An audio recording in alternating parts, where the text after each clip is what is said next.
pays a reçu comme commande une étude sur la médiation animale. Donc le but c'était d'évaluer les effets de la médiation animale sur des personnes qui étaient atteintes d'Alzheimer ou de troubles apparentés, qui étaient en institution, et donc de voir si ces effets avaient lieu dans la vie quotidienne ou dans la prise en charge.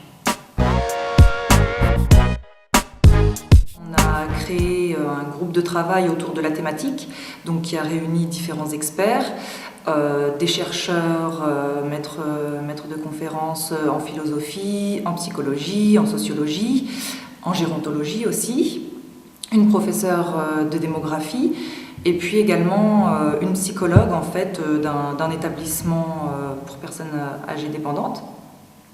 Donc tout ce groupe s'est réuni à plusieurs reprises afin de mettre en place le protocole de recherche. Ce protocole en fait consiste à faire deux groupes.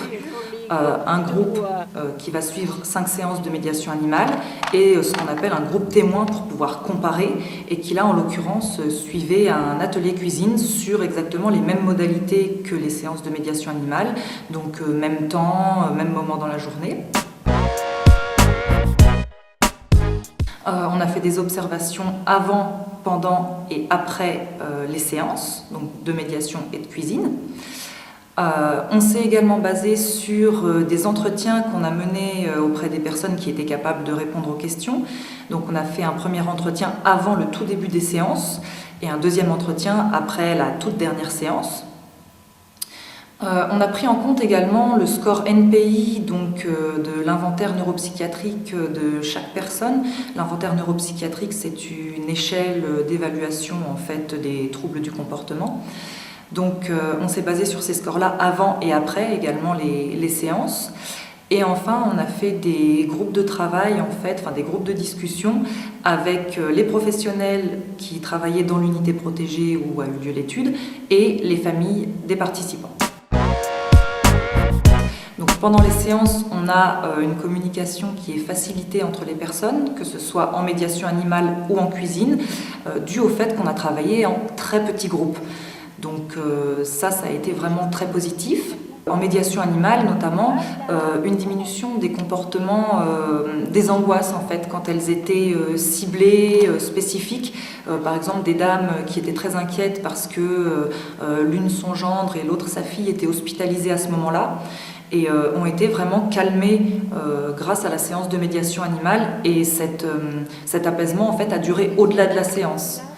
On a une évolution de la dynamique de groupe qui est très différente entre la cuisine et la médiation animale, c'est-à-dire qu'en cuisine, on a évolué vers une dynamique plutôt de compétition entre les personnes, alors qu'en médiation animale, on était vraiment dans une dynamique en fait, de coopération et de solidarité. Quand il y avait une personne qui n'arrivait pas à faire tel ou tel exercice, les autres l'aidaient en fait. On a également au niveau de la médiation animale notamment de meilleurs repères spatio-temporels. Quand les personnes voyaient la chienne arriver, certaines venaient directement au lieu où elles avaient l'habitude de faire l'atelier.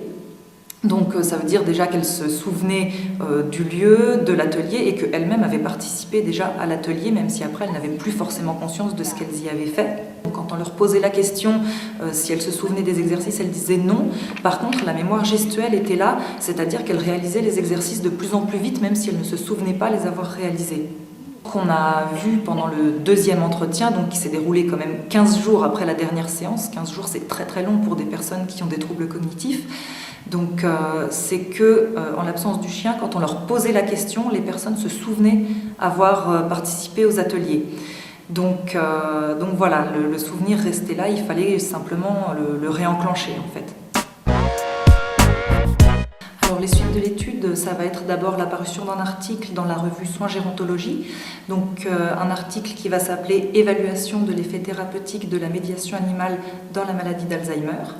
Ensuite, on espère que les experts qui ont participé à l'élaboration du protocole et à l'analyse vont eux-mêmes publier des articles dans leur propre domaine d'expertise.